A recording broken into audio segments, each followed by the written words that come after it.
اسلامی دنیا سے آگاہ رہنے کے لیے نفیل وائس چینل کو سبسکرائب کریں۔ دوسروں کی بیماری اپنے سار لینے کا عجیب واقعہ۔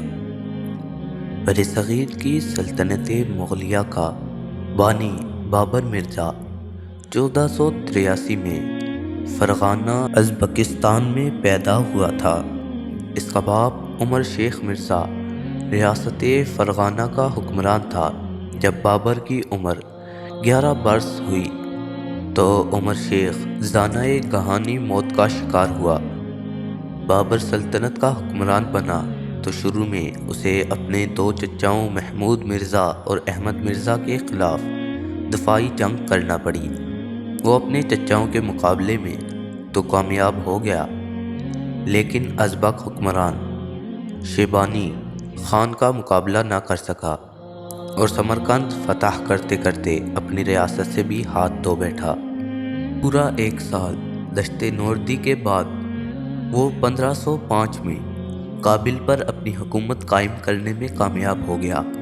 پھر اس نے شمالی علاقوں کا خیال چھوڑا اور ہندوستان پر حکومت قائم کرنے کا منصوبہ بنایا۔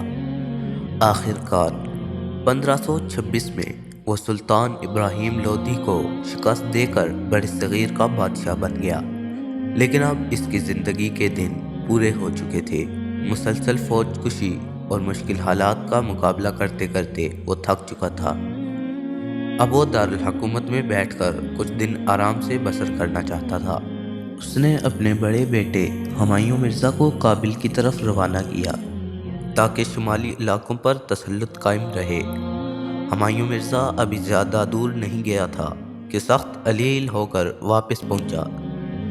شاہی طبیبوں نے اس کا علاج شروع کیا اور مقدور بھر کوشش کی، لیکن کوئی دوا کارگر نہ ثابت ہوئی۔ بابر بادشاہ بہت پریشان ہوا۔ ایک دن اس نے اپنے دوستوں اور طبیبوں کو بلا بھیجا اور اپنا دلی خدشات ظاہر کیا۔ اس کے مصاحب خاص ابو البقا نے ہمایوں کی صحت یابی کے لیے صدقہ دینے کا مشورہ دیا۔ اشارہ اس طرح تھا کہ قیمتی ہیرا کوہ نور صدقے میں دیا جائے، لیکن بابر اسے اس لائق نہیں سمجھتا تھا۔ چنانچہ اس نے اپنے بیٹے کے صدقے میں اپنی جان دینے کا فیصلہ کیا۔ اس نے اہل مجلس سے مخاطب ہو کر کہا، پتھر کیا چیز ہے، لخت جگر پر میں اپنا گوہر جان قربان کر دوں گا۔ اس کے بعد بابر نے بارگاہ رب العزت میں عرض کی، الہی ہمایوں کی بلا میں اپنی جان پر لیتا ہوں، لیتا ہوں، لیتا ہوں۔ پھر سجدہ کیا اور دیر تک رو رو کر دعا مانگتا رہا۔ اس نے ہمایوں مرزا کے بستر کے گرد 7 چکر لگائے اور خدا سے التجا کی کہ اس کی بیماری اسے لگ جائے۔ خدا کی قدرت کے اس دن سے ہمایوں تندرست ہونے لگا اور بابر کی حالت بگڑتی چلی گئی۔ ہمایوں مرزا تندرست ہوا اور بابر کے حکم کے مطابق کابل کی طرف روانہ ہوا۔ ابھی قلنجر شہر پہنچا تھا کہ بابر کی تشویشناک حالت سن کر پلٹا۔ بابر اب آخری دموں پر تھا۔ اس نے امراء، دوستوں اور درباریوں کو اکٹھا کیا۔ ان کے سامنے ہمایوں کو اپنا جانشین مقرر کیا اور اسے نصیحت کرتے ہوئے کہا، میں تم کو خدا کے حوالے کرتا ہوں اور سب اعضاء وغیرہ تمہارے سپرد ہیں۔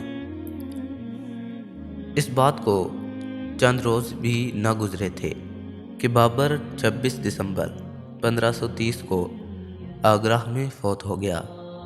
اسے امانتاً آگرہ ہی میں دفن کیا گیا۔ پھر اس کی خواہش کے مطابق اس کی میت کابل لے جا کر نور افشاں باغ میں سپرد خاک کر دی گئی۔ اس کا یہ مصرع رہتی دنیا تک اس کی یاد تازہ کرتا رہے گا، اے بابر عیش کر کے یہ دنیا دوبارہ نہیں آتی۔ یہ مصرع اس کی مینوشی کے زمانے کا ہے۔